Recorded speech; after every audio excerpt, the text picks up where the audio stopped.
I'm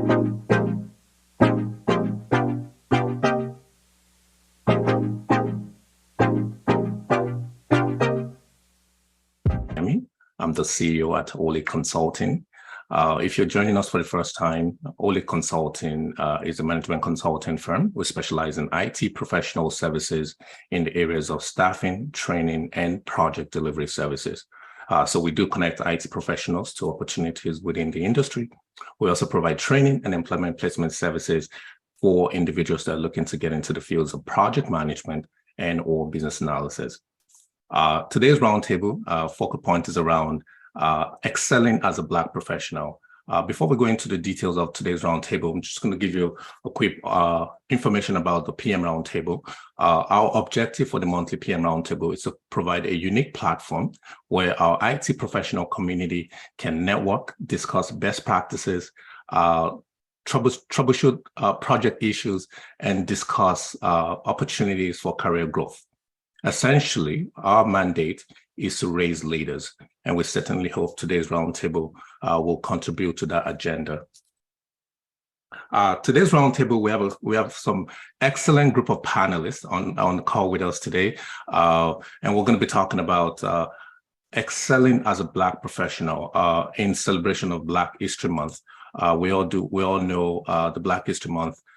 Every year we do celebrate the Black History Month, and Black History Month for us is an opportunity to discuss some of the key issues and topics affecting Black professionals within the corporate landscape. Especially some of this conversation will also talk about how immigrant professionals can navigate because of some of the shared challenges that we see with Black professionals. We're really excited with the group of panelists that we have on the call today, and we're going to be talking about some very, very interesting things around excelling as Black professionals. And we're going to learn from some of these panelists what have they done, how have they been able to grow within their career. But before we get into the conversation, the first thing we're going to do is start with some introductions. We're going to get the panelists to introduce themselves, and followed by the conversation around the subjects that we have on the call today. So without further ado, I'm going to introduce our first panelist, Melanie Butembe. Welcome, Mel. Hello, welcome. Hi. Hi, everyone. My name is Mel Butembe. I'm a business advisor. I've got about 17 years of industry and consulting experience building best-in-class organizations across about 25 different organizations in Canada and the US. I've run really large-scale operational excellence transformations at big corporations and focus mostly on people, process, and technology. I'm actually the co-founder of Butembe Tulloch Group, which is also a management consulting firm. And we help small and medium-sized organizations. We help them run their operations faster, better, and cheaper while they're building a great culture. In my spare time, I love spending time with my family. I've got 3 young kids and a partner. I live here in Mississauga and really enjoy what I do. Nice to be here. Well, excellent. Well, thanks so much for the introduction, Mel. We're really excited and to hear from you when it comes to some of the interesting conversation we're going to be having on the call today. So on that note, I will introduce our next panelist, Sadiq Imam. Welcome, Sadiq. Thank you. Well, I appreciate you inviting me. I'm glad to be here. My name is Sadiq. I'm the managing partner and founder of Group 20. It's a consultant firm out of Calgary, Alberta. We are a boutique consultant firm, and we exist to help organizations meet, maintain, and exceed their operational safety excellence. So our core value and our core focus in technology is anything around health, safety, environment, and quality. So we really help organizations stay compliant, and hopefully every single time we meet with our clients and when we leave them, we hope our services help really get their people home safe. We deploy leading technologies in the industry to our clients, and we enjoy what we do. When we're not doing that, well, I personally, I love to travel, and I'm a bit of a foodie, so I coined myself a self-taught chef. So people that know me know that I do quite enjoy being in the kitchen, cooking up storms. So thank you again for having me, and I look forward to the conversation. Excellent. Well, thanks so much for the introduction, Sadiq. And it's interesting when you have technology leaders on the call. It's something you're doing with your cam. I couldn't quite figure it out. We're going to keep going. We're going to keep it going. Thanks again, Sadiq.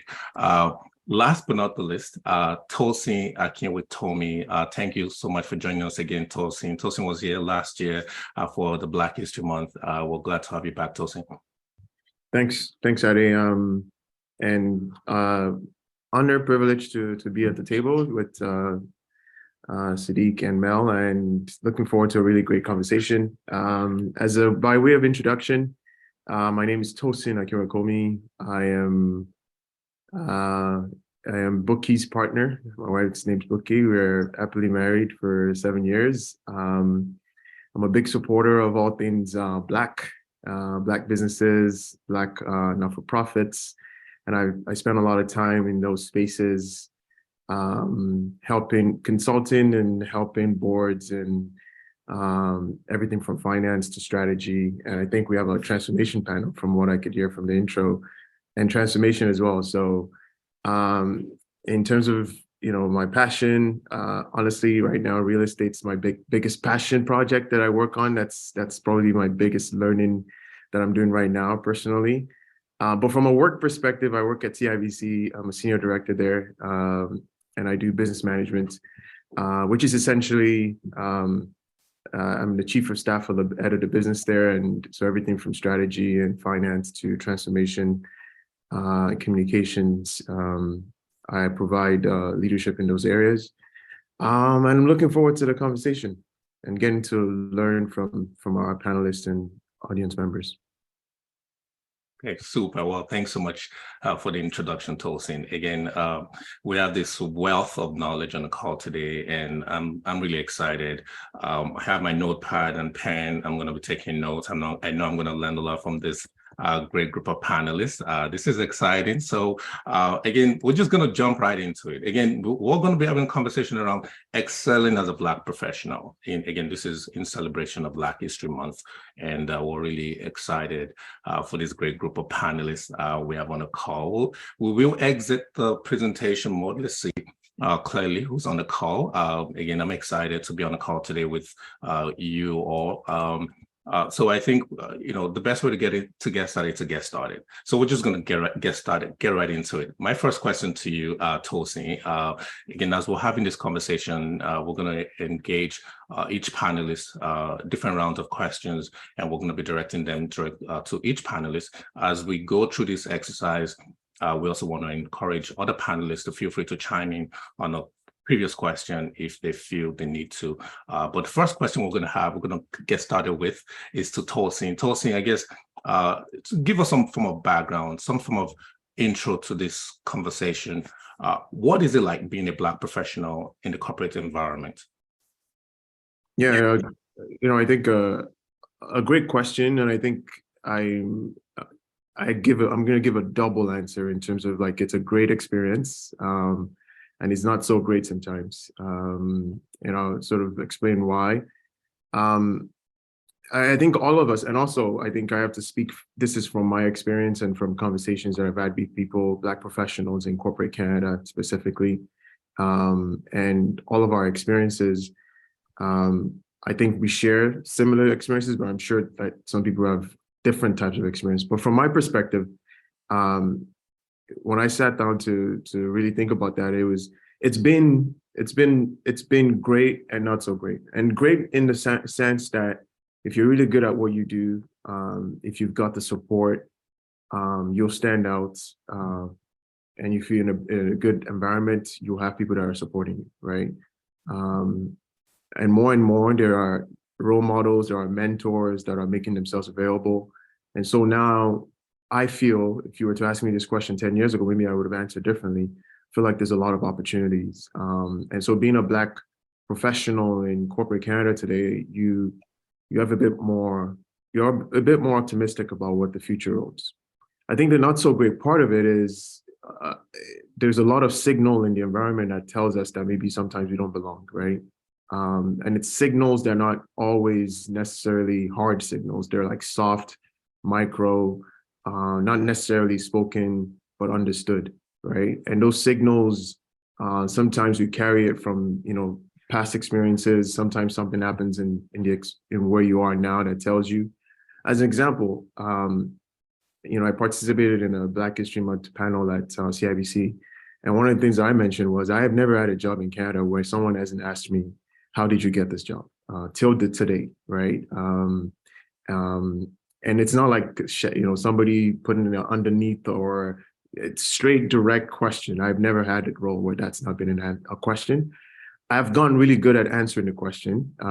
I've gotten really good at not answering it or ignoring it. It doesn't bother me anymore, but there has been times where that's been a big asterisk to sort of the movements that I've made. And so if you carry those type of questions and the notions that are underneath it along with you, it creates a lot of pressure in the moment. You're either going to become super, and I'm sure a lot of people, you feel like you don't belong. One, you feel like you have to overachieve. You have to do twice the amount of work in order to prove yourself. You feel like anything that you do in that space, people aren't going to respect you for it. And so you could really take all of that and really hold on to it. And I think that's the not so great part, because as Black professionals, we have to maneuver through that minefield of emotions. We have to maneuver through that minefield of, am I accepted here? And some of us do very well at it, and some of us don't. But the fact that we have to do it, it's a higher expectation in the first place, right? Not everybody has to deal with it. And so I think that for me has been the tale of two cities, a tale of two stories, where I'm very confident, I'm very comfortable in my career. And I'm very comfortable with people coming to asking me questions about how I got here or what I did to get here, because I know how it works generally in corporate Canada. No one gets anywhere without somebody helping you. That's the story of everybody. So even if somebody helped me get here, what's your problem, right? So that's been my approach to dealing with it. And so over a course of 16 years, there's some lessons that I've learned. It's working. In some cases, it hasn't worked great, but I think that's what I've heard from folks. The other thing I will say is, I continue to talk to Black professionals, whether they're new to the country or have been here, of just being passed up for opportunities, right? Like, they are trusted to train people when people join. They're trusted to be a buddy when new people, but they're never trusted for promotions, at least not in the same rate that others are. And so those are some of the things that I think I've seen. So to summarize, I think it's great. It's a great experience, and it's a not so great experience. Great in that if you really put your best foot forward, there's a lot of opportunity now available for us. There's a lot of spaces now open to us. There's a lot of spaces where they are making attempts to make sure that the Black experience is understood and that the Black professional is given opportunity. And the not so great part, and the places that things that need to continue to work, is that sense of belonging, that sense that my accomplishments are my accomplishments, that sense of if I show up, that my performance would be recognized for what it is. So I think it's a balance between the two. Hopefully that makes sense, and happy to add to it if there's more. Thanks so much, Tosin. There's a lot to unpack there. I can't even begin to pick this. It's interesting. You talked about the signals, and those are things that we come across as Black professionals, and those signals affect the way we perform, and affects you as a professional whether or not to speak in a room, because you feel like you don't belong there. I think, again, we're going to talk about these things. Again, I'm interested to hear more from the rest of the panelists. Thank you so much, Tosin. We're going to talk more about some of these things. We'll go to you next, Mel. Mel, again, Tosin talked about some of these things. I would just like you to maybe paint this picture so all the participants can get a better sense of what this looks like. What are some of the misconceptions people have about Black professionals? And that's part one. Part two, how can we combat these misconceptions? So I would say that there's quite a few misconceptions that they have about Black professionals, and it's largely in part that, unfortunately, at least from when I was coming up in climbing the corporate ladder, there hasn't been as many of us of there. So there are quite a few misconceptions. I'd say the first one that I come across a lot, and Tosin mentioned this as well. People kind of asking, "How did you get this job?" So there's this misconception that lacking the qualifications needed at times to be where I am. I come across that a lot. How did you get the job? Questioning my credentials. Did you really go to McGill? That kind of, oh, where did you go to school? Just curiosity as to what my qualifications are and how did I really land, where I am. And I find that's seen quite often. The second one I would say is that quite often people paint Blacks as, with one brush, as if we're all the same. And so, this misconception that we are all the same, but, obviously we're all multidimensional and unique. So, I find folks are often quick to, put us all in a box as if we're one person, one personality. And, telling, people I grew up in Canada, I was born here, I play golf. It's always shock to some people because, some others have perceptions of Blacks as, just this just one dimensional. And then I would also say there's also this misconception that, you're there because you're the token. As you get higher and higher up that corporate ladder, unfortunately, at least in my experience, I'm usually the only. And so, people think I'm there because I am just that Black person to tick the box and that I haven't actually earned my way there. So that assumption that I'm just the token, I think that happens quite often depending on which rooms you're sitting in and how many other folks who are there who look like you. For the second part of your question, I'd say how to combat it. Well, if you're, if people are questioning how you got there and that you're lacking qualifications, and I think back to when I was at Howard University. I did my MBA at Howard University, and there was 50 Black individuals from across the globe. And one thing that they kept kind of drilling into our brains were, well, two things actually: confidence and competence. So you need to have those two things, right? So if you're lacking in any area, then you need to think of whether it's your skills. So if it's your skill set, then, figure it out, go learn what you need to learn. But if it's your confidence, then same thing, you need to work on your soft skills, maybe go to Toastmasters and practice your speaking. But make sure you're getting both of those up to where they need to be so that you can walk in any room and feel confident and competent.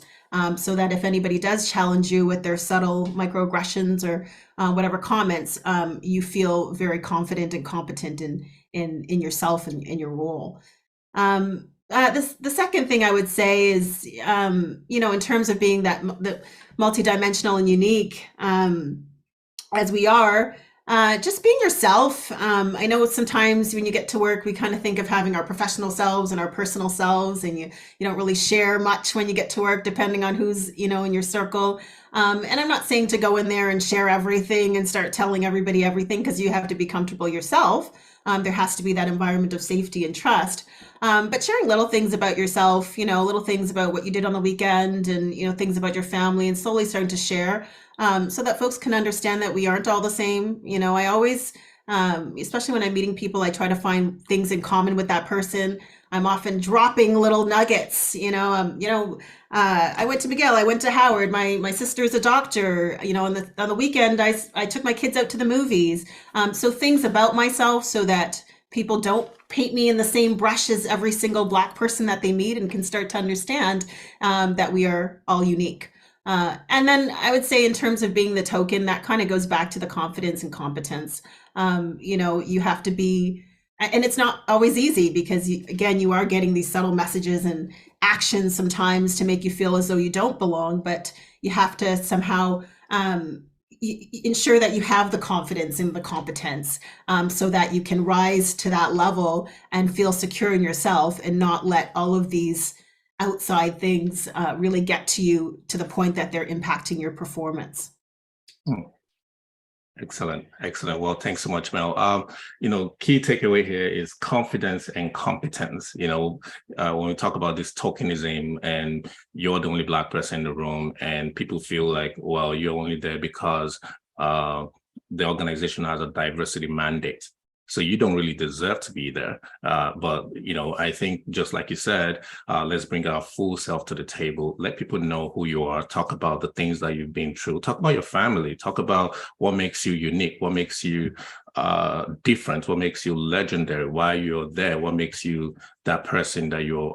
Again, we're going to talk about these things. It's really interesting. We'll have this conversation. Thank you so much, Mel. We'll continue this conversation. And there's a lot. It's interesting. There's a lot of things that we're going to be talking about today that I've noticed what Tosin shared and what Mel shared is leading us to some of the bigger conversation that we'll be talking about. But before I'm going to keep it moving. I'll stay with you now. I'm going to go to you next, Sadiq.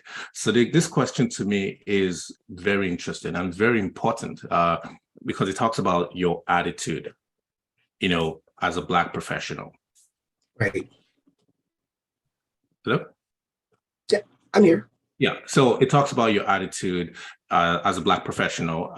And my question to you is there any particular attitude as a Black professional should display when meandering through the systemic exclusion presented in many workplace corridors? Well, that's a very loaded question. But I want to say that I want to thank Tosin and Mel for sort of setting the ground, like laying the foundation for what is going to be a really interesting conversation, because I'm picking from a lot of the things that they've said today that really translates to all of the things that I've experienced. So, and I'm going to add a third thing to Mel's confidence and competence, and that's value. And you'll hear me say that a lot today. And I kind of want everyone to just park that for a second, but just keep that word in mind, value. But to answer your question around, is there any particular attitude you should bring forward? I think as a professional, you obviously have to bring your professional self to any situation, striking that balance between what is professional and what is, a little bit above, a little bit across the line, understanding the boundaries well, and playing those boundaries quite comfortably is important. So as a professional, bringing your professional self to the table is important. But as a Black person, there's always this need, and I'll speak from my experience as well. There's always this need that I have to be, in some cases, overly friendly because I want people to like me.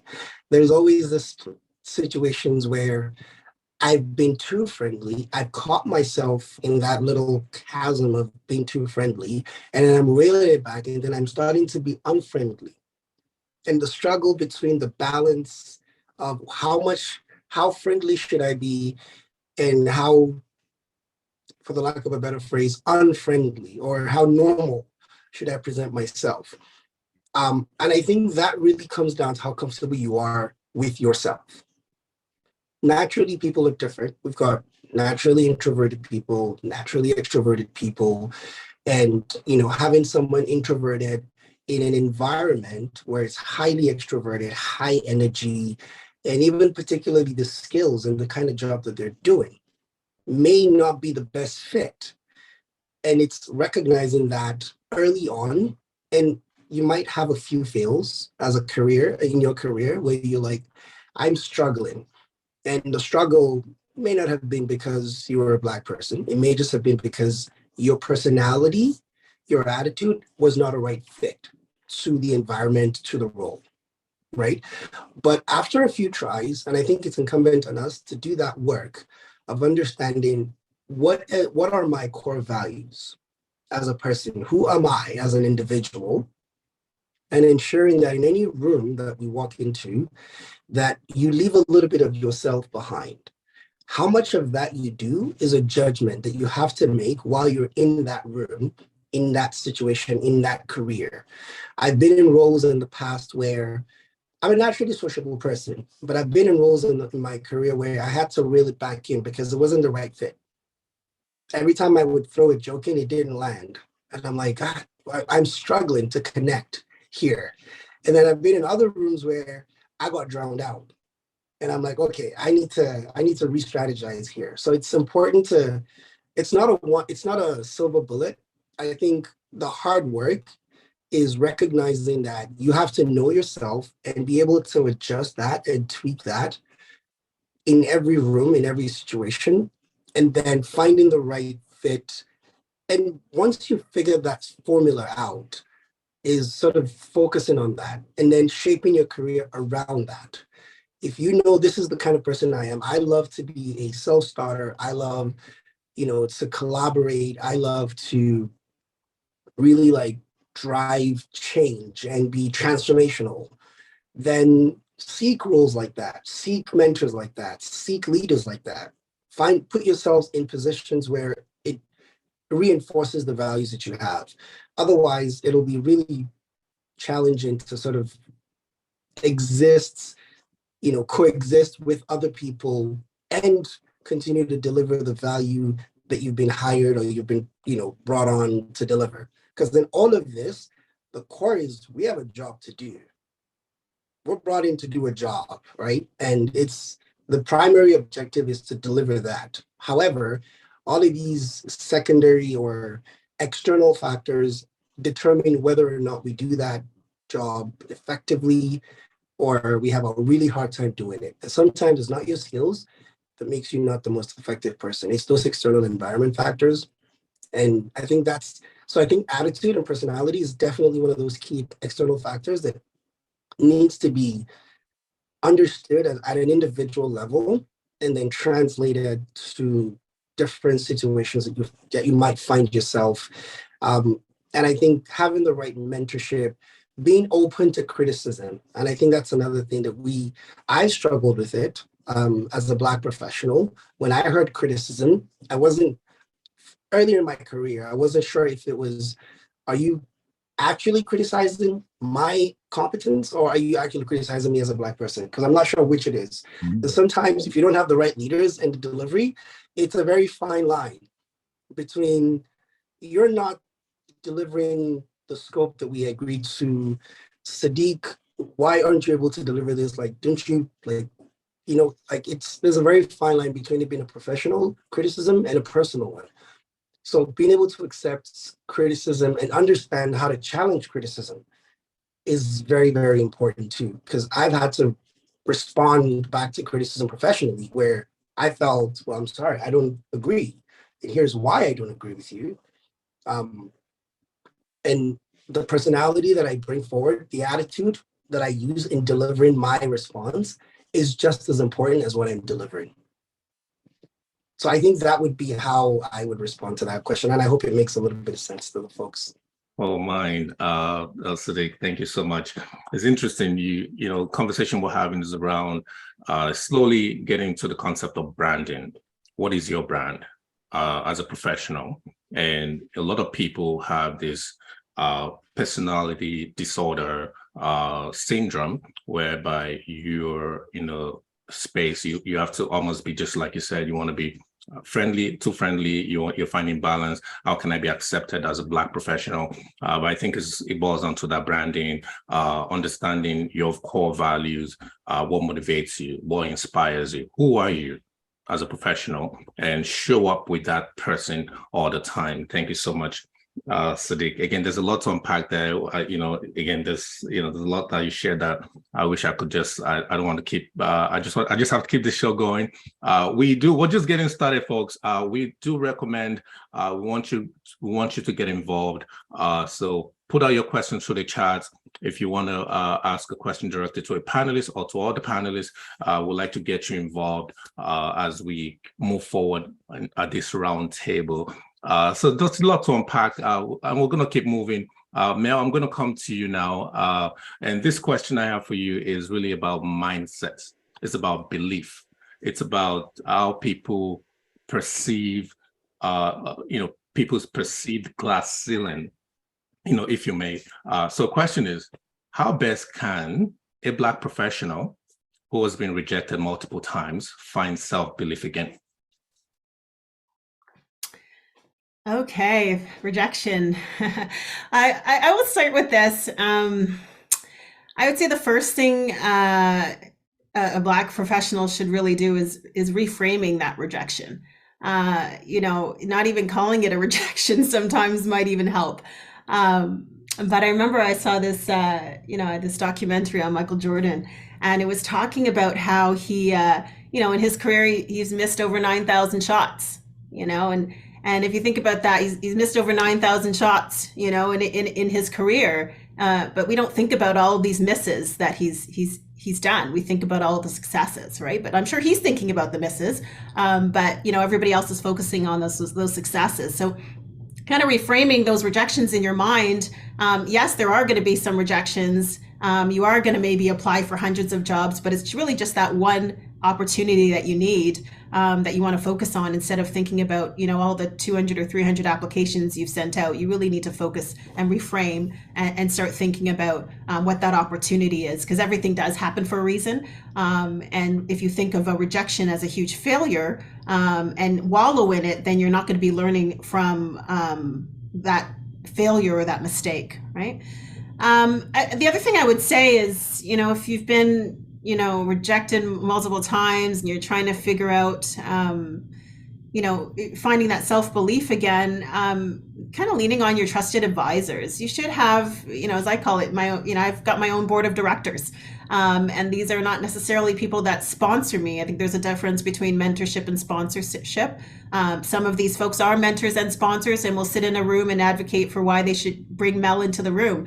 But I have, quite a few trusted advisors. I've got, a mentor who mentors for, I have a Black woman and I have a white woman who've been mentors to me for over a decade. I've got my dad who I can lean on, who has, decades of business experience in Canada and the US. And so, seeking feedback, and Sadiq mentioned this, but getting that feedback from those who are trusted can also help you reframe and get that, develop that confidence again. And I'm going to come back to what Sadiq said too about that, the value. I think finding what your unique value proposition is, really trying to figure out and pinpoint what it is about yourself that you bring to the table, because people are always going to reject you, but you have to be confident in what you bring to the table. What is your unique value proposition? What is that unique selling proposition? What do you bring that somebody else doesn't bring to the table? Really figuring out what that is. And it's interesting because I'll give the quick example of, here in Canada. I was here in Canada for years, and I started working. My first real career job was at RBC, and I was working in the branch, and I just kind of felt like I wasn't going anywhere. And it was really hard for me to even get that job out of school because it seemed like everybody else around me had already jobs lined up for them. Their families had new people to get them jobs out of university, and there I was, applying and applying and applying. And I felt rejected in a sense because here I am with my degree from McGill and I'm not getting a job, right? Like, why is that? And it was interesting because when I did go to the US and I started, I did my master's in the US, and when I was coming out of university there, it was such a different experience. We were at Howard University. We had, CEOs, Fortune 500 companies coming to recruit to the university just to get top talent. They knew that there was value in the individuals there. They were fighting to get us to their companies for jobs. And I had companies fly me out first class for interviews. So again, different experience. But, understanding that somebody might reject you over here, but again, you're going to be valued somewhere else. You're just maybe not in the right spot, right? So understanding what your unique value proposition is and then going where you're valued, right, can also really help. And the last thing I'll mention, and I think it's really important because there's just such a big, kind of misconception or myth about therapy in the Black community, and I will bring that up. Like, asking for help is a good thing with your mentors and your trusted advisors, but sometimes you do need to go and seek professional help, right? And there's nothing wrong with going out and getting a coach or a therapist to help work through racial trauma, to help reframe things for you, to help get another perspective. Because it's really easy when you're getting all these rejections to blame yourself and try to think through, it's me all the time. But, getting that outside professional help can also help you work through it, especially if you're struggling and you don't have anybody else, maybe to talk to and lean on, and help you give a different perspective and reframe it so that you can move forward. Excellent. Well, thanks so much, Mel. Again, there's a lot to unpack here. And for me, it's the USP. What's that unique value proposition? I think a lot of professionals, a lot of Black professionals, we get rejected. You get rejected for a role, but then the question is, you need to know what you're bringing to the table. You need to know what your value is and how much value you're bringing to the table. So if this one employer says no, that's their loss. It's not on me. I know what I'm bringing to the table. And it's interesting you shared expand your network, Mel, like you shared, is important because within a certain group of network, you might find yourself shrinking. But when we expand, when we move beyond the immediate network, you find that, your value is highly appreciated elsewhere. So thank you so much for sharing, Mel. Again, we're encouraging that the participants get involved by sharing your questions in the chat. Want to hear from you. If you have any specific questions to the panelists, we'd love to hear it. My next question is to Sadiq. Sadiq, and this is very interesting because I know this is a very interesting one. I know a lot of people, I've spoken to a lot of people that tell me about this. And the question is around, as a Black professional, especially immigrants, often feel that they don't belong in certain spaces. For you, question is, have you ever felt this way in the past? And if so, how did you overcome it? And now, on a broader scope, how can we overcome imposter syndrome? Wow. Yeah, if I had $1 for every time I felt that, I'd have a lot of dollars. So I'll answer that question. I'll answer the last part of that question first. And then I'll talk about my own personal experience. How can we overcome it? I think the panel today has really laid down some foundational pieces for a lot of what we're talking about today. I think that recognizing, again, so I did kind of warn you earlier that you'd hear that word value again. And, I use value as to summarize really what is a number of different sort of activities that I think any professional should go through. And hopefully early in your career, that way you're able to fine tune this value proposition strategy and deliver it effortlessly, in the later part of your career. But I think in the process of recognizing value, one is actually be good at something. Like, take it upon yourself to be good at something. And, there is the concept that I personally have deployed where I sort of did a bit of a road mapping for myself. And I said, in this career that I was in at the time when I started this activity, I told myself that I had a year to have a breadth of knowledge in a particular skill. So I didn't want to be an expert in it, but I wanted to have a breadth of knowledge across an area of, an area of expertise or subject area. And then I kind of said in the next 2 years, I wanted to have a depth of knowledge in one or two. I wanted to be realistic. And I think what that does is the breadth allows you to be in a lot of rooms. The breadth gives you the opportunity to enter a lot of rooms. The depth lets you stay in that room if you find the right room. And so when I said be good at something, that's the depth, is figure out that thing that you're good at and be good at it.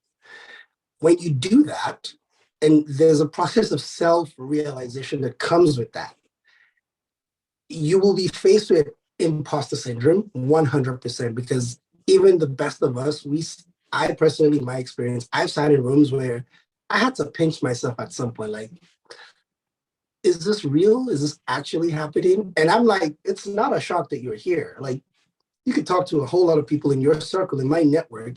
They were not surprised that I was there, but I was surprised that I was there. So having the right group of people. So just to sort of break it down into bullet points, one is be good at something. Two is have a group of people that you can lean on to help you validate that the fact that you're good at that thing, and it's no shock that you're where you are. So you need that ability to be reminded. You need that constant reminder. It's not a bad thing. Seeking a feedback loop is a very, very good thing. Therapy is another method of receiving that validation that it is you're not crazy. You've done everything right. You've followed you've built a strategy, you've deployed it, it's working. Don't be shocked. But if you ever find yourself being shocked, remember these things. And everyone has different, I would encourage everyone to do a little bit of digging, do your research, talk to read expert medical journals about things, about imposter syndrome. It's really sound research that's been done on, and a lot of tactics that you can really put in place, that when you find yourself randomly in a room, or maybe not randomly, but when you find yourself in a room and you don't have those people you can lean on very quickly to pinch you and say it's okay, and you're pinching yourself and you're having that a little bit of self-doubt and you're questioning yourself a little bit, or you go through it and you're wondering, I don't know, I don't feel like this space is the right space for me. There are tactics you can personally deploy yourself that can help you ground you and say, no, it's okay. You're doing just fine. And then I think the last thing is, and it's a very difficult thing for a lot of people to deal with, is accepting that it's okay to fail. It's everybody struggles with it. Toddlers, adults, professionals, everybody struggles with the concept of failure.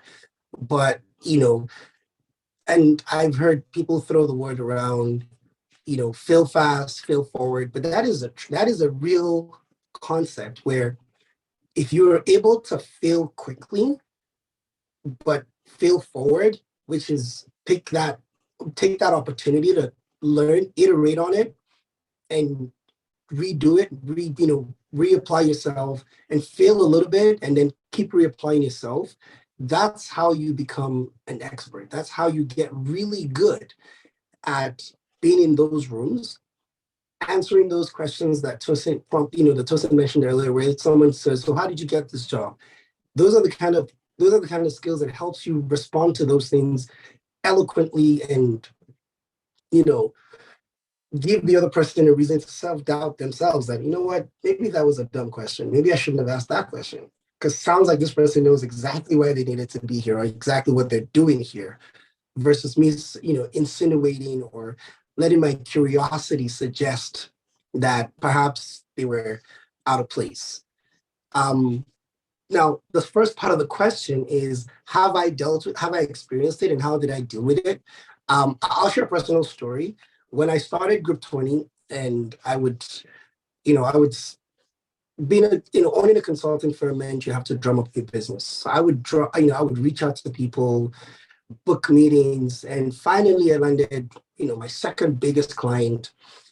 And we were going through this project and we were about 18 months into the project. And at this time I had flown into the client's office at least a dozen times. I had demos, presentations, training, strategy sessions.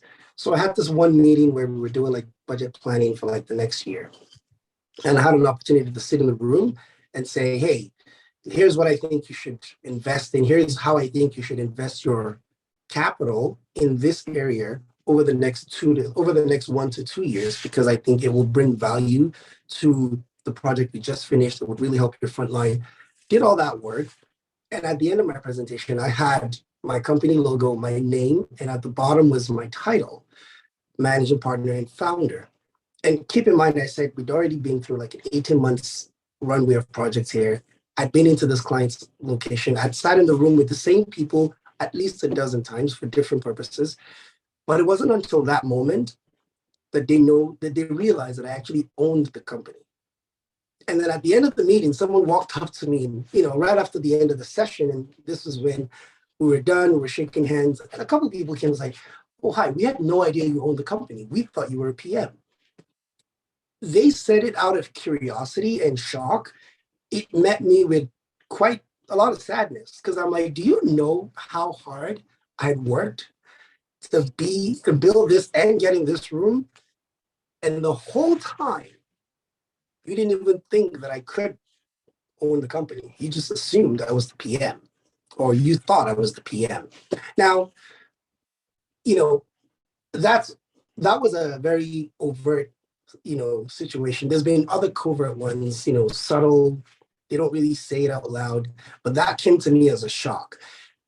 And personally, I told them, I'm like, yep, I handled it the best way that I could without being unprofessional.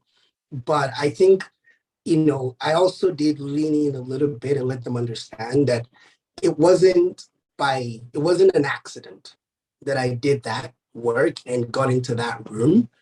And that, yes, I do own it. And we do have a team and we're doing amazing work. And yeah, so it was, to me, that was, so then, I'll steal a little bit of Mel's point where you take rejection and you reframe it. I took that line of questioning and I reframed it in my mind as a validation that they trusted me the whole time. They trusted my expert opinion. They trusted the work that we've done. The only thing that was shocking to them was who was giving it to them.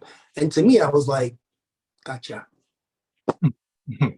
Well, thank you so much, Sadiq. Thanks for sharing that personal story. I know you and I had a conversation about the story, and I commend you. Congratulations to you and your team. Imposter syndrome is a big issue, and I think a lot of people need to be mindful of how they feel and being able to catch yourself. Just like you said, being able to ground yourself and recognize when those things are happening, and you can reframe your mind. So we're going to keep it moving in the interest of time now. We're almost running out of time here. My next question to you is to you, Tosin. And Tosin, this question, I'm not sure how to unpack this one. It's a very loaded question. And I'm going to just bear with me here, Tosin, as I'm trying to unpack this question. So question is there any truth to the notion that employers often prefer Black female professionals over their male counterparts? That's part one. Part two, I guess maybe the multiple parts here. So if so, how can Black male professionals position themselves for success? And I have this other part that talks about, how can we bring our authentic self without, triggering some of those preconceived negative perceptions of Black people. So, if you can just help me out here. So questions around the notion that employers may prefer Black female professionals over their male counterparts. And if so, how can a Black professional position themselves for success? Yeah, thanks. And lots of great points that I've taken away from this conversation so far: confidence and competence and value, and walking into the room and owning it. I think that's so thanks to the panelists so far. I think that's the least of our problem right now: Black male versus Black female. I'm not sure that's the segments of the population that I should be worried about right now. If I was a Black male, that I'm losing jobs to Black females, Because to be honest, if you look at pay ratios and pay gaps and all that stuff, usually at the end of the day, most, at least in North America, Black women are still trailing Black men. They're still trailing white men, white women. So I'm not sure that's a notion that we should spend energy on right now. Personally speaking, I this is one maybe Mel can weigh in on as well. But when I walk into a room and I see a Black woman, or I see three and it's just me, that's a great thing. We're making progress. It's good for all of us, trust me. And so for me, I personally don't know that that's a notion that, even if true, I'm not sure it is, that I would be worried about right now. Right now, I think we need to get more of us, and more of us is Black men, Black women. When I see a Black female executive at the bank, I'm booking a meeting. Hey, how's it going? How did you get here? What was it? What was the journey like? I know there's parts of it that's tougher for her because she's a woman, guaranteed, because I understand a little bit, my assumption. So that's my assumption. But I can learn from her journey, and I can use some of her strategy to help my journey. And so that's what I would say, that, when if that notion is in people's minds, that's a great thing if people are hiring Black women, because those Black women will turn around and hire more Black men. I can almost guarantee it. And then the second question is, how do you bring your authentic self? Let me even talk to that point. I don't walk into a room, and I know most of us shouldn't, thinking that you're competing against anybody in that room. I think you should walk in there and say, I'm going to create space for myself, right? Whether it's a white middle-aged man or a white woman, I'm going to create space for myself, and I'm going to own the part of it that belongs to me, and I'm going to do a good job in that space, right? I personally have been overlooked for promotions, and it's gone to others. And what I've told, and the person that was making that decision came to me and said, "Oh, I know you put your hand up." And I said, "No, don't worry. When it's my time, I will own it, and it's not necessarily going to have to be in the space, right? It doesn't have to be in this office. It's good if you have direct feedback about why you didn't choose me. I'd love to hear it, but nothing against the person that's got the job, right? They didn't make the decision, you did, right? And so on that notion of competing with folks, I personally don't spend too much energy on it. The pie grows over time. It's not a fixed pie. And to your second question, how do you bring your authentic self? I think Mel answered this question already at the start, which was, for me, that confidence piece comes with understanding, having people understand a little bit more about who I am, right? So I've got to be able to open up, right? So my authentic self only comes true if people know me and I become more and more comfortable showing the real me at the table all the time. I don't have to be a caricature of what I think others want Black people to be like in that space. And that's the struggle that I think personally I've gone through. You want to be every space you're supposed to be the funny guy or whatever. You want to make people laugh and be friendly. You don't have to be. If they get to understand you in a little bit, Tosin's a Christian. Tosin works out religiously 4 times a week. Tosin's wife's a DJ. I open up to people, and whether they want to know or not, they will know who Tosin is. And so when I enter that space, I become more and more comfortable being myself. There's no reason to try and be fake or to try and put up an image that I think they want to see. At this point, I no longer wear a suit to work anymore because I've chosen to. And that's who I am now. I don't wear a tie anymore. Nothing wrong with it. But as part of my journey of trying to be my authentic self, this was a symbol that I wanted to own, that I want to get to a place where I'm comfortable to show up in a place where I'm dressed the way I'm comfortable, and that's professional still, but dressed the way I'm comfortable. And I don't have to necessarily do anything because I think others are expecting me to. I know that's a journey, so I'm not subscribing that everybody show up to work but that's for me. That was something I wanted to be as authentic as possible to this journey. So the key for me is me. It's letting people know more about me and I know more about them. And over time, I will become more and more comfortable. And to close, to maybe add another point to the imposter syndrome, because I think it's almost the same thing. I also spend energy and time getting to know people because I want to demystify the fact that I'm an imposter. And in fact, I want to demystify how they got there as well. I want to demystify that there's something special about people that I don't have. I want to get to know their journey. I want to know who helped you on your journey. If you're going to ask me that question, when you took this role as executive, how much of the job did you know when you took it, right? And most of the time, people will tell you, I didn't know much of it. People took a chance on me.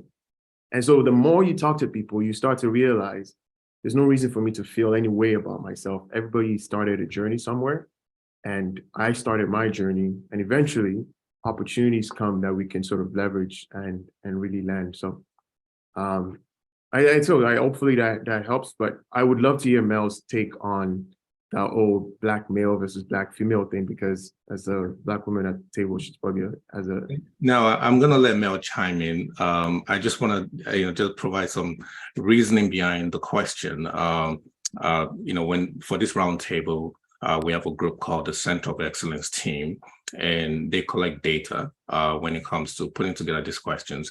And for everyone, as you all know, we are into employment placement services. So what happens is what we've seen recently in terms of our trend when we look at the female Black people within our group, there's a lot more success for the female versus the Black male. Now, we're not putting them versus each other. Oh, I know you. Perhaps. Yeah. Is there a concept that employers feel more comfortable, when it comes to dealing with Black people? They feel more comfortable with female Black people than they are with male Black people. And I'll let Mel chime in. Oh, sorry, go ahead, Tosin, if you want to. Oh, sorry, I was just acknowledging. Okay. So a couple of things. I'll first say this, and this is, research has showed this, that Black women are paid on average 40% less than white males, and I think it's 12% less than white females. But I'll just speak from my experience. When I walk into a room and I see a Black person, period, I'm like, you, Tosin, I'm happy, and I'm given a wink, and I'm like, if I can get a coffee with that person, I will do so right away. But there has been times I've walked into rooms and, that other person avoids my eyes, and, I kind of say there's some folks who are there to go along to get along and not interested in building community and helping each other. So there's two sides of that coin. I personally don't feel as though, of course, I'm biased in a sense that Black women have any sort of advantage. If anything, I find in my experience, I'm never part of the boys club. People will get invited to go, Black males will be invited to go golfing and forget about me. Well, hey, I golf too. In fact, I'm trying to beat my dad one of these days, but I get skipped over. Or there's this uncomfortable conversation about hair. If I get into the room and change my hairstyle, and I talk to my partner about this all the time. Well, you don't have to deal with the hair issues. If I have to come in and change my hairstyle and you're not getting these weird, awkward glares or stares, what did that person do? So I don't find that I'm treated any better. If anything, I would say I might be, I might stand out a little bit more because I'm not one of the boys. I will speak a little bit more about the authenticity, and I think there's always a struggle with that because depending on which room or which space you're going into, you kind of want to show as much as yourself as you can. And I'll say it this way. I'll give a quick story. When I was at Howard and I went to this conference, I'll never forget it. There was a lady there. She was an executive at BET, and she had on kind of a, bright pink blazer on and leopard high heels. And I was like, oh, wow, like she's, truly bringing her authentic self to the table. And she warned us. It was so interesting because she said to us, I wouldn't start a job in these pumps and this bright pink coat if I was at your stage. I've earned this. I've been here for 20 years. I can walk into a room and people are going to look at me and not misjudge me because they know that I'm smart, I'm talented, and I've proven, and I have the experience to back me. So they're not looking, my shoes are not a distraction at this point. So there's a balance. There's a fine balance between kind of coming and bringing your authentic self to work. I can come in my pink heels. I probably could nowadays, and people aren't going to think twice because I'm well known as a lean professional, as an operational excellence professional. I've built up that credibility. But I can tell you, a couple rooms that I've walked into with bright colors, and people have looked at me like I'm weird, or natural hair or straight hair, and people look at me, oddly. So I'm saying this as just to kind of say, bringing your authentic self. You have to really be careful with how you do that and in which rooms you do that. Every environment is different, and you have to be comfortable with yourself, but you also have to know who your audience is, if you want to bring your true self to work. I'm not going to come into a boardroom meeting with my Raptors hoodie on, because I feel like I'm bringing my authentic self, and everybody knows that I'm a lean professional, right? So know your audience, and that'll help you in terms of how you present yourself in different environments. Well said. Thank you so much, Mel. And thanks, Tosin, for sharing. Again, we have a lot of leadership on the call today. We're really appreciative of how this group of panelists. So we're going to keep this moving. Our last round of questions, we'll be talking about what you can do. What can we do to grow as professionals? And I'm going to start with you, Sadiq. And the question is, how best can a Black professional form strategic alliances while navigating their way to the top? Thanks, Adi. I love the last conversation, by the way, was riveting. I love it. I'm glad I didn't get that question, Tosin. So I think, how can we build allies and alliances? So again, I promise this is the last time you will hear me use the word value, but this is really when knowing what you have to offer, knowing what your value proposition is, this is really when you execute on it. And I think if you are, I'll create a scenario.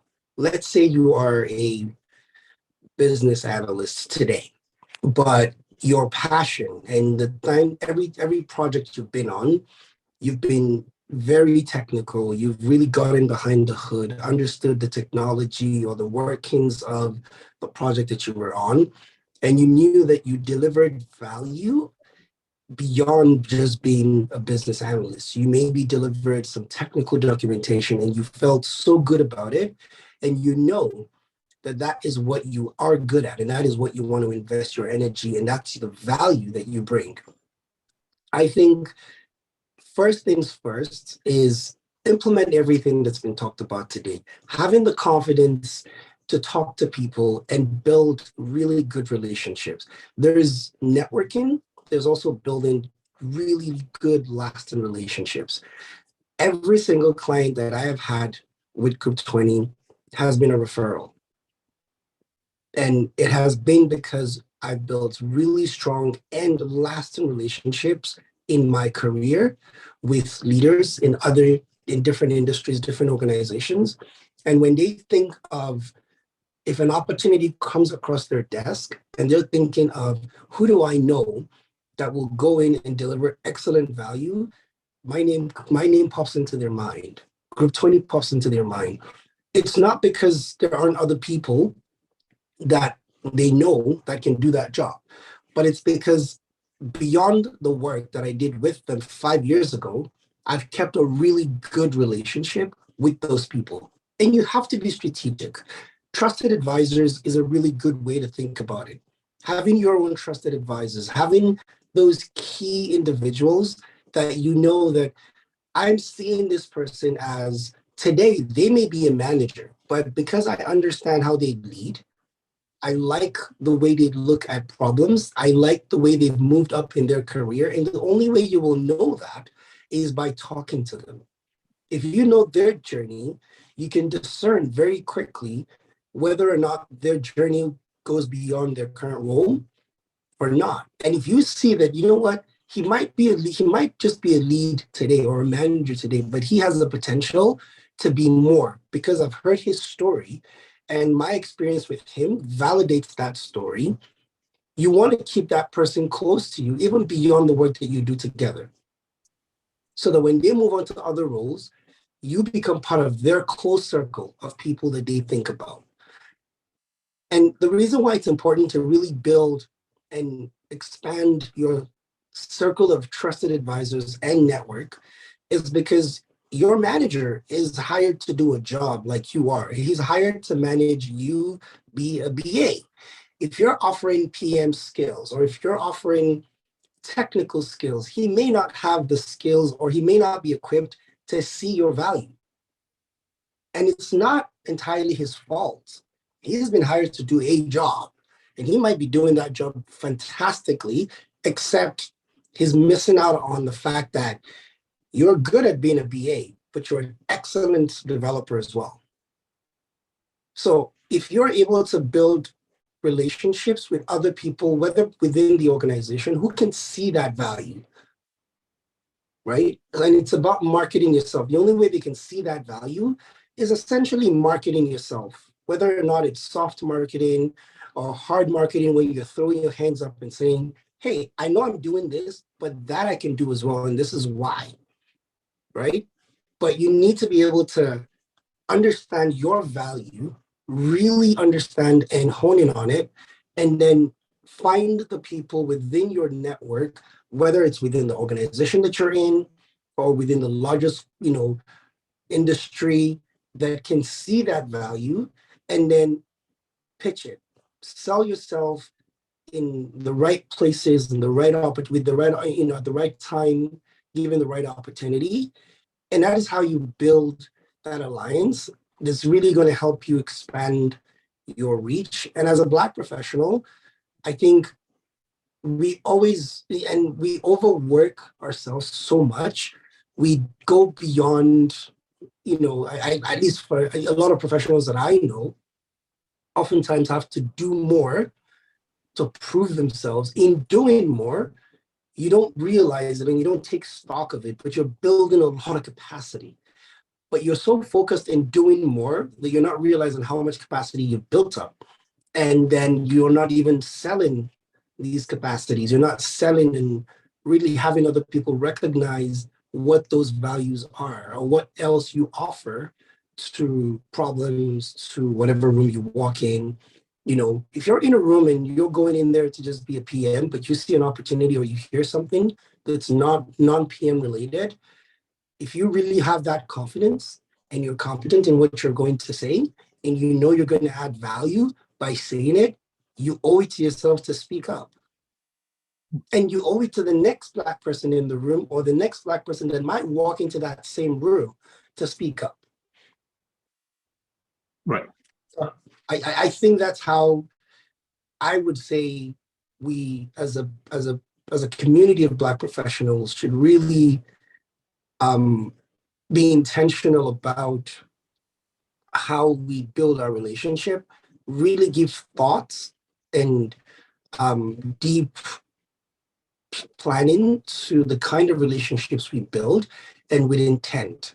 And let the person know, this is my intention. I'm talking to you because I like your journey. I think we have, I think I want to experience the same growth. Perhaps I'll have some of my experiences may be different, but I want to end up where you did, right? And I'm building this relationship with you because I feel you have value to offer me.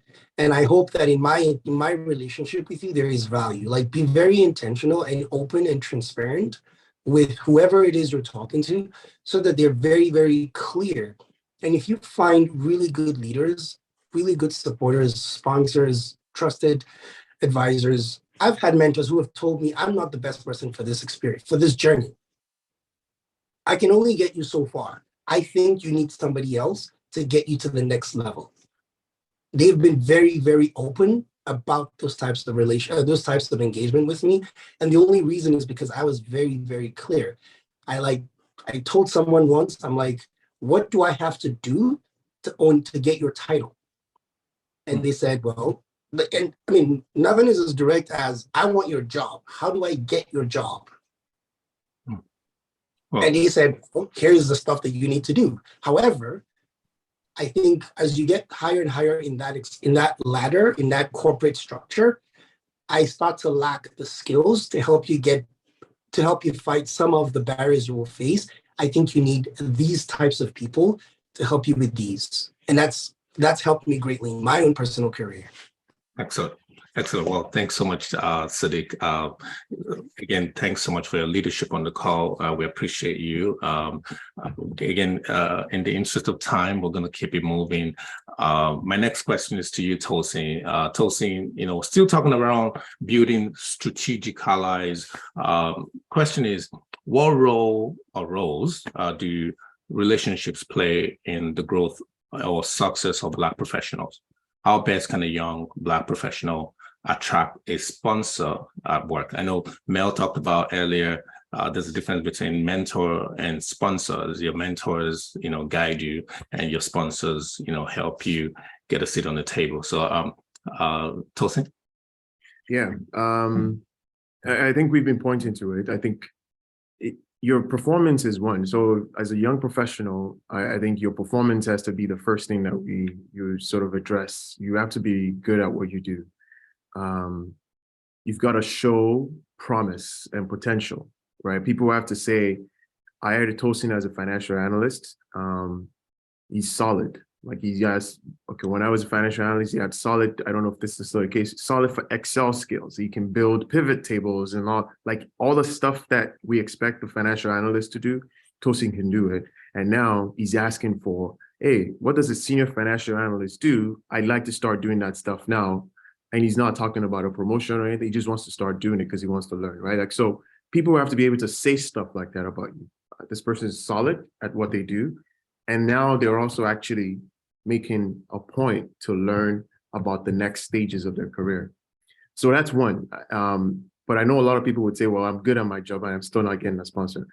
The second piece is you have to voice it out that I want more, right? So your manager needs to understand that I'm doing this because I'm on a journey and I see myself in the next 3 years, in the next 5 years at X. I don't know how I'm going to do it yet, but I see myself there. It really changes your relationship, right? So Sadiq said he said that to somebody, but that changes the relationship right away. The person actually starts assessing themselves to say, am I the right person for you? Now that I know the journey that you're on, am I the right manager for you? Is this the right role for you? Every time you say that, it makes that person also do an assessment of both you and themselves and the role. So I think a lot of times we're maybe afraid to say what we want, like down the line. I'm not talking about I'm a financial analyst, I want to become a senior financial analyst. I'm a financial analyst, I want to become the director of finance, right? And no one at the stable right now could make a plan for that, but that's a big thing. And if we're going to get there, we have to look at you differently, right? So that's what I would say. Now, as a Black professional, and to Mel's point, I think I should have put that asterisk to my point. I said I don't wear a suit. Like they have to read the room. Like, the person that I'm talking to, are they supportive? Have they shown signs that this person is on my side? Are they showing signs that they will back me up on the minute things that I'm working on today? Are they backing me up? Right? If somebody's not backing you up on the most littlest of things, they're likely not going to back up a North Star goal like that, right? They're likely not going to do it. So you're reading the room, you're reading the vibes, if you will. And if you can answer the yes, that I feel confident that this person will back me up, you will have those type of conversations with them. If the answer is no, then you look at it to say, in this environment that I'm in, I'm going to learn everything that I can learn, but I'm likely going to need to change either the environment or cross fingers that the person above me also changes, right? Because that's the key to sponsorship. That person needs to have seen your work. They need to have seen what you can deliver. And now they're going into rooms to speak on your behalf. right? And so solid work, and they know what your goals are. Now they can actually start saying, okay, yeah, I think Tosin should get the senior financial analyst role because I think he has what he needs, what he takes. And I see him going beyond that to become the manager, right? They can plant those seeds on your behalf. And that's where it starts from. The second thing I want to say about this, because I've just said that in reference to somebody more senior than you, your sponsor can be your colleague, okay? We're all on a journey. And if you work with smart people, to Sadiq's point, those people that you're working with are also going to go on their journey. And we're not all going to get to our destinations at the same time. Some people may get there faster than you. Some people may do leaps and bounds and all that stuff. So the person that was a financial analyst with you, while you became a manager, they always, wow, how did you land a director role? What did you do? But guess what now? If they know Tosin to be a solid person, he has integrity, I love working with him, and I know that he has ambition, that person could easily now put your name forward for a role because they tick all the boxes. They know your work, they know your personality, they know that they would love to work with you. They were your colleague, but now they're actually in a more senior role and can actually speak on your behalf, right? So we don't necessarily pay attention to the people we work with from that perspective, but there are bigger and probably better investments to be made there than constantly looking for more and more senior people. And that's, for me, that's the story of how I think my first director role was a colleague. We were both senior managers, and he just happened to have moved much quicker and much faster than me. And he was like, hey, this role's coming up. I think you'd be perfect for it. And I'm going to arrange for you to meet the executive.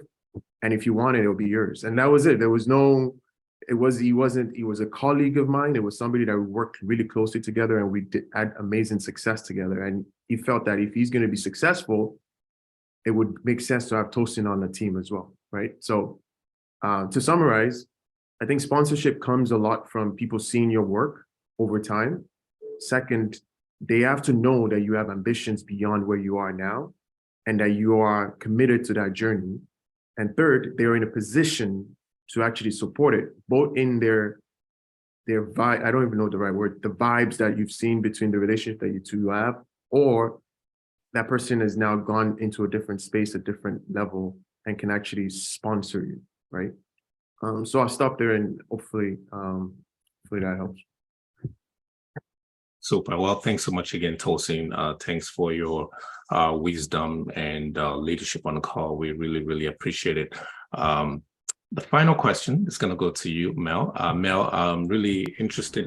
This question, I find it really interesting because you're someone that's worked in several corporate organizations, and you've gone ahead to build your own company. So question is, what has helped you get where you are today professionally? And what advice do you have for others that are looking to set off in a similar direction?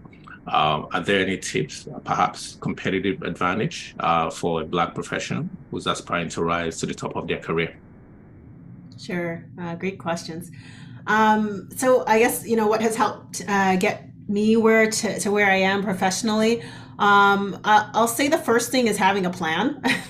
Having a plan and having some clear goals as to where I wanted to be, at every stage of my career, like coming out of university, what's kind of my 3 to 5 year plan, and then slowly moving towards achieving some of those goals.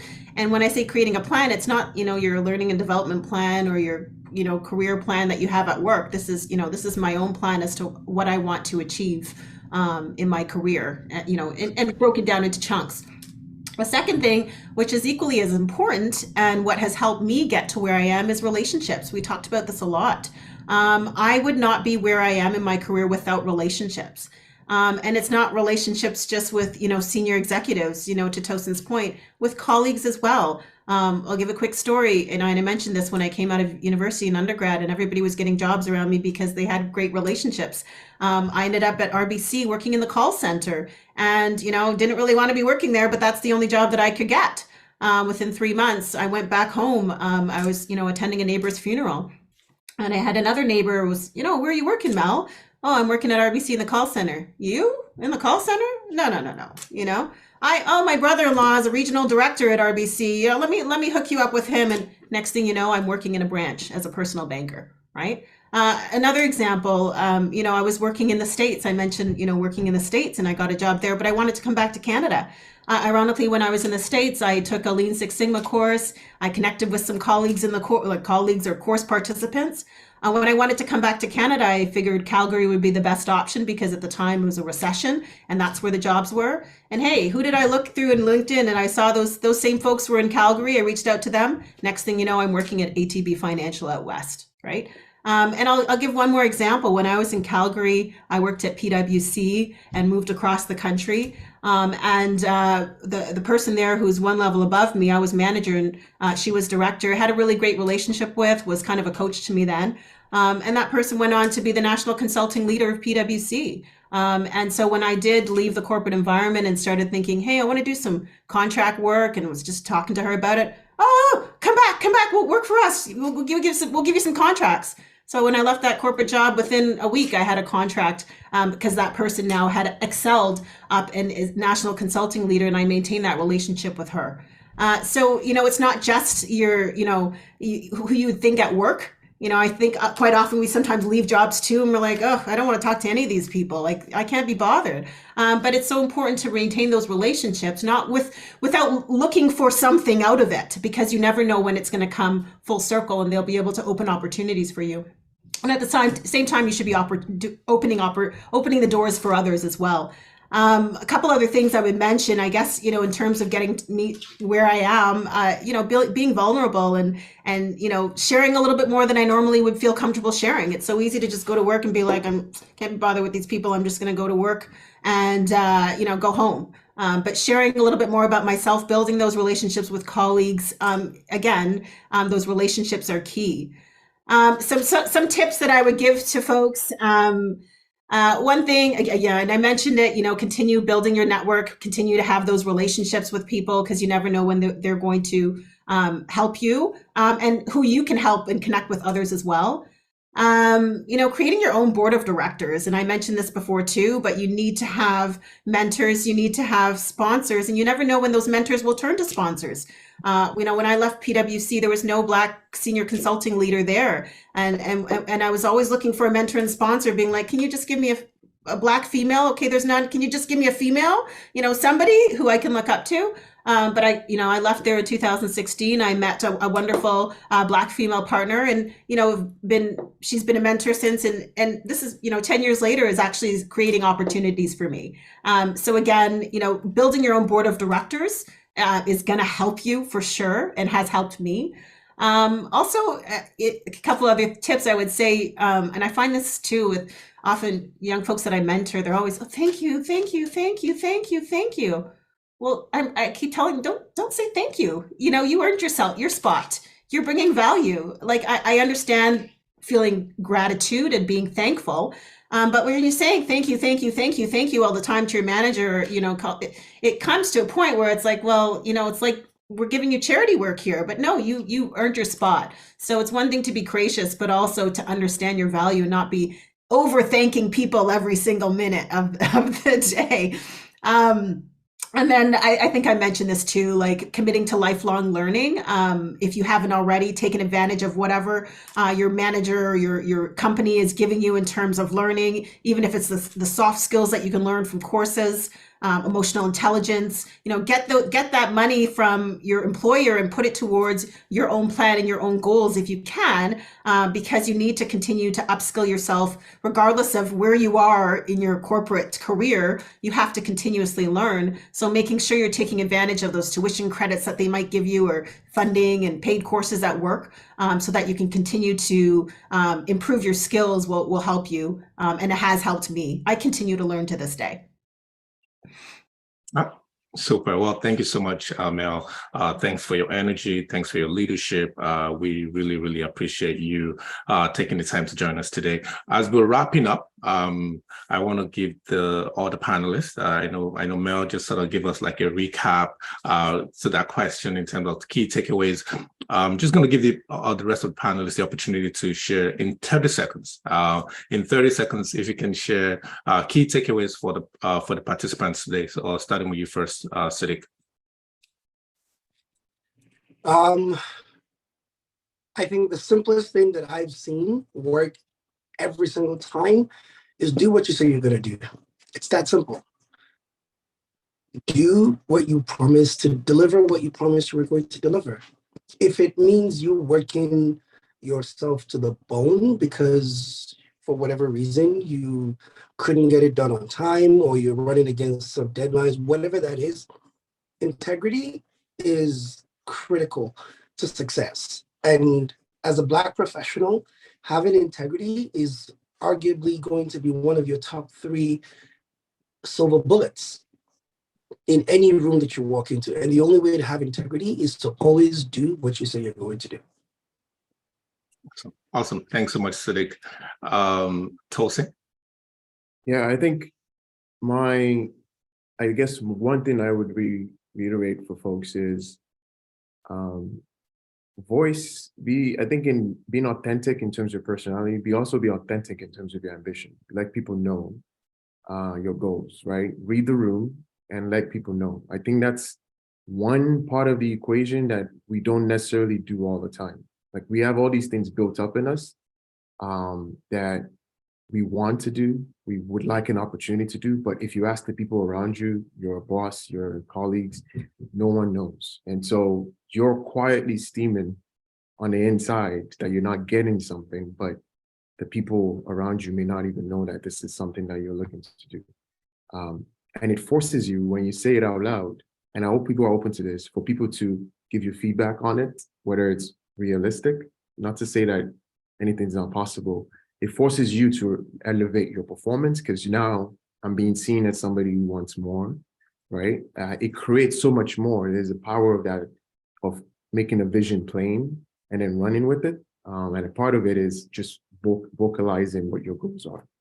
So hopefully we all take the time to share our big ambitious goals with somebody and they can actually hold us accountable to that at some point. Well, thank you. Thank you so much again, Tosin. Mel, I'm not sure if you have anything else you want to just drop before we wrap things up. Really quick, I'll just say this. People have told me this before, your network is your net worth, right? So making sure that you're, again, working your network, increasing your network, they're going to create those opportunities for you to build your net worth. But also, eventually, if you leave the corporate environment, to Siddiq's point, it's your network that might be creating opportunities for you when you decide you want to create your own table instead of having a seat at the table. So focus on your network, and that'll help you throughout your journey. Okay, excellent. Well, thank you so much. I just want to give a big shout out to all the panelists. Thank you so much for joining us today. Again, today's roundtable has been filled with a lot of insightful information. I'm going to go do a quick recap of my own. We've talked about role models, getting mentors. We talked about the signals, understanding those signals and know how to recognize them because they affect the way you perform. We talked about imposter syndrome. There was the conversation around confidence and competence. Understand your value. There's a lot we've talked about today. There's a conversation around being vulnerable, talking about your personality, your brand, what inspires you, what motivates you. We've heard about having your own board of directors. I think is extremely important because, again, when you think about from an organizational context, they are board of directors and those board of directors guide the way they operate as organizations. But then can we take the same approach as individuals, expand your network, be good at something. Again, there's a lot to unpack here. Tosin talked about the being authentic, bringing your authentic self to the table. Be confident. Your performance. Let your performance speak for you. Show promise. Again, there's a lot to unpack here. I just want to say a huge thank you to the panelists and to all the participants that joined us today. Again, PM Roundtable is an avenue where we provide for our IT professional community to share information, network, discuss career opportunities for career growth, and essentially, our mandate is to raise leaders, and we definitely hope that today's roundtable has helped further that agenda. Again, this is the Olade Consulting. On behalf of the entire Olade Consulting, we want to thank you for joining us today. You can reach us at oladeconsulting.com, or you can reach us on social media at Olade Consulting. We're really thrilled to have you on the call today. Until next time, be well, stay safe, and bye for now. Thanks, everyone.